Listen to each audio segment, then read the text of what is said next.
Alcohol is poison, it's a toxin, you're drinking a disinfectant. Is it a sin to drink alcohol? No, it's not. Even Jesus drank actually, and the Jews called him a drunkard.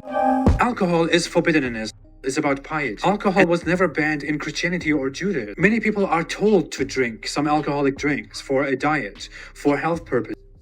Drinking alcohol is really, really, really hard. I acknowledge that I was an alcoholic. Islam saved me, bro. Islam saved me, bro. That's the only reason why I didn't die as a junkie, so I could be a Muslim. Alhamdulillah.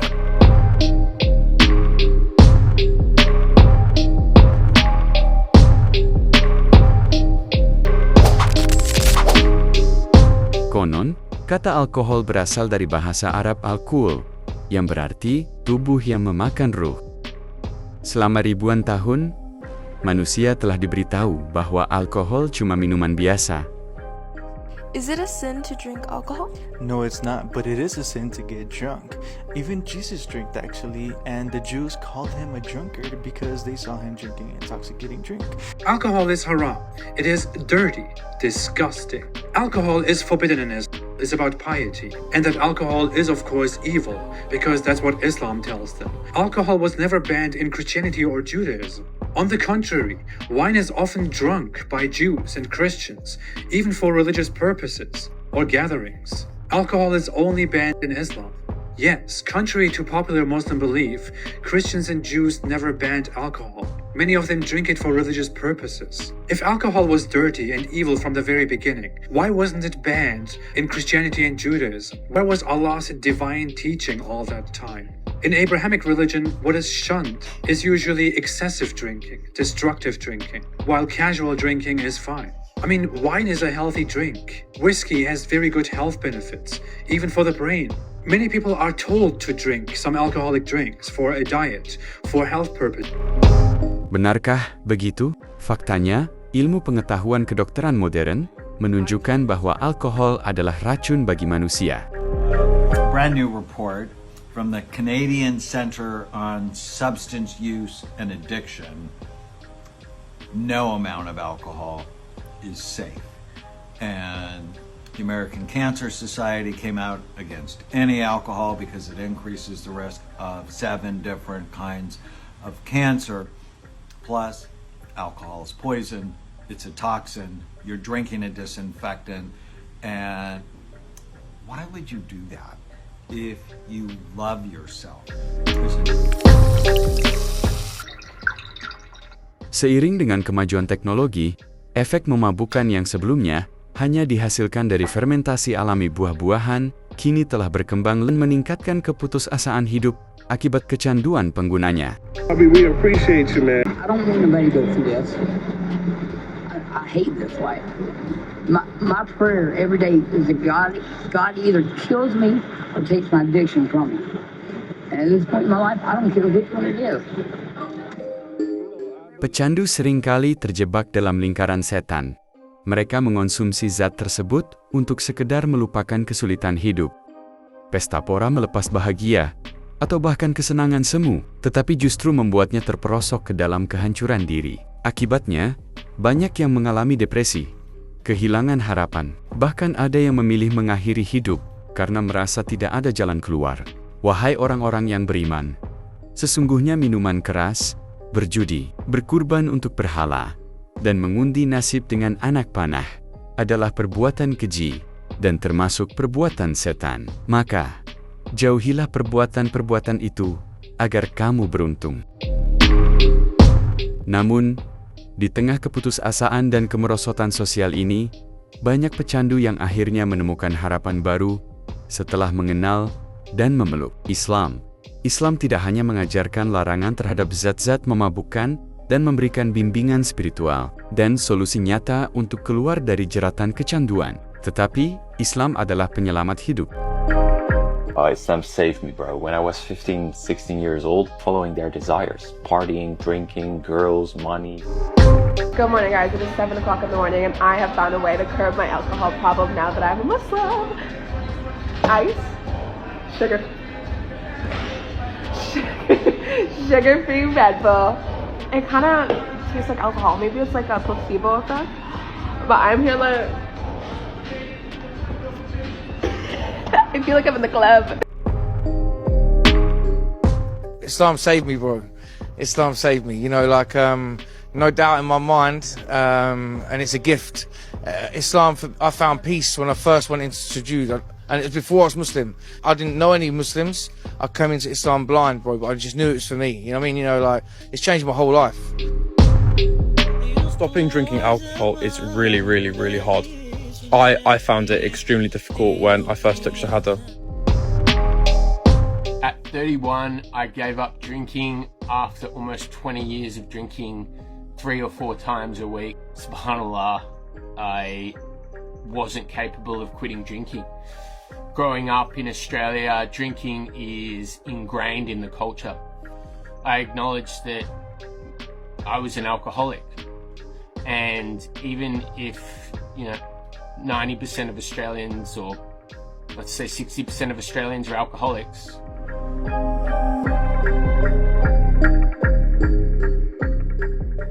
I hadn't acknowledged that fact. So acknowledging that fact, I got on my hands and knees and I wept, and I just felt completely powerless, and I begged and prayed, and I asked for Allah to take control. I said, I don't have control anymore. Please, if you are there is a God, and if you can help.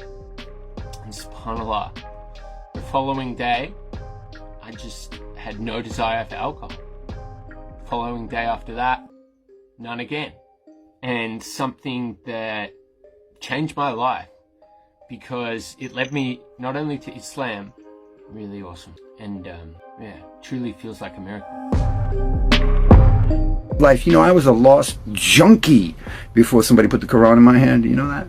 Yeah, like I literally used to sell probably 15 to 14 ounces of cocaine a day and shoot between, 50 to 60 grand worth of drugs a week, trying to kill myself.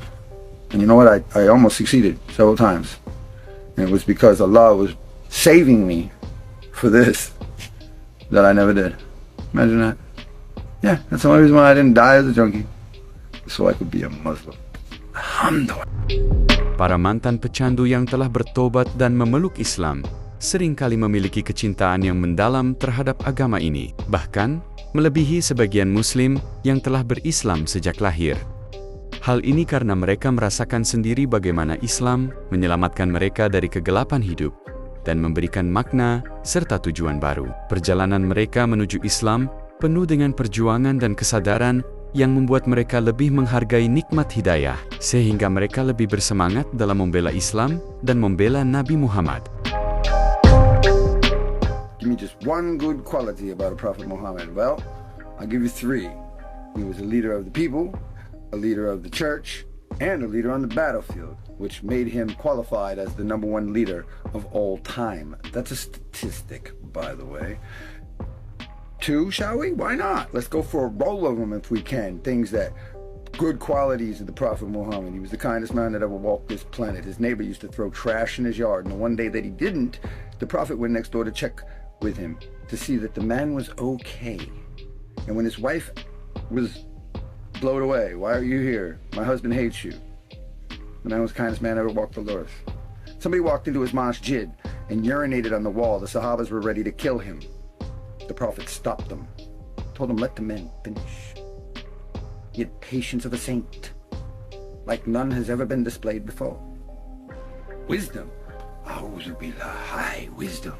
Oh, here's a good one.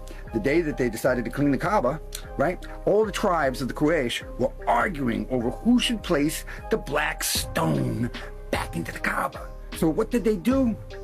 They went to Al-Mumin. That's what his name was then, Al-Mumin. You know what that means? Al-Amana, my bad. Al-Amana means the truthful one, right? And they said, Al-Amana, how do we solve this conundrum? The whole heads of the tribe are standing there going, what do we do? You know what he told them? He said, go get a sheet. They all got a sheet. He says, now each one of you pick up an end of this blanket. And he put the stone in the center of the blanket. He said, now all of you lift it. They all lifted it. He said, now all of you carry it to where it goes. And they all carried it to where it goes, and he pushed it into place and solved the argument right then and there. He was a wisdom beyond his years. His trading skills earned him such renown in Arabia that the one female in all of Mecca that had any status or any kind of recognition, but he attracted her attention because he was so fair. He went on 2 caravans for her, and both times made her more money than she could have ever expected, and got the best of reputations from everybody he ever dealt with, because he was of the best character ever. His manners were beyond anything that I will ever possess. I can promise you that. I don't even seek them. That would be a heartache to try to get. Oh my goodness, at least keep your goals feasible, sir. Women's rights. Before the time of the Prophet, men would bury their daughters in the sand to avoid the disgrace that them being raped in infancy would cause their family later on in life. Can you imagine taking your infant baby out into the desert and burying her in the dirt? And he stopped that.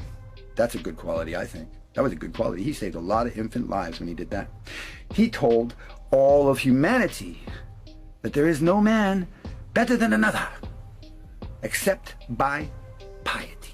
You know what piety is, sir? That's reverence for God, sir. That's respect for your Creator. That's what piety is. It's not who prays the most times a day, or who can recite the prettiest, or who does the most deeds. No, it's who truly, within their heart and soul, has more love and respect for God than the other. And only he knows that. That's the beauty of it. That's called faith. Oh, he brought one of them to Arabia.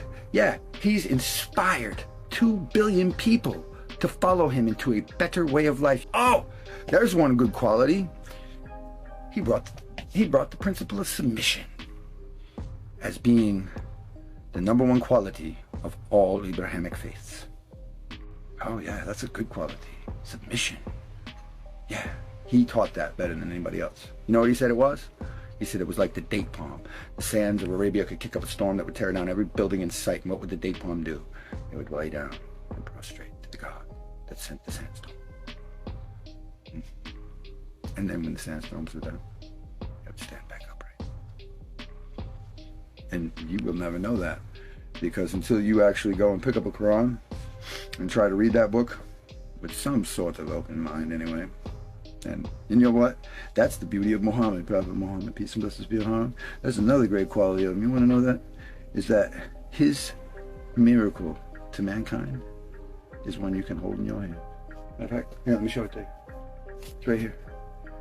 That's Prophet Muhammad's miracle. Peace and blessings. And me, just little old me, follower 1,500 years later, I get to hold it in my hand. His miracle. You understand, sir? You want me to tell you some of the qualities of my prophet, sir? Oh, absolutely, sir. You know the man one time walked an old woman home, carrying her groceries, listening to her cussing the whole way. You know that? And he wouldn't disrespect her. Why? Because he taught people respect for their parents, their mother 3 times most of all. When you made it an entire town, the angel Jibril offered to wipe a whole town off the map for him. You know what he told them? I pray that they're Muslims someday, sir. I pray that they're Muslims someday. And then you want to just come and try to ask me about one of his good qualities.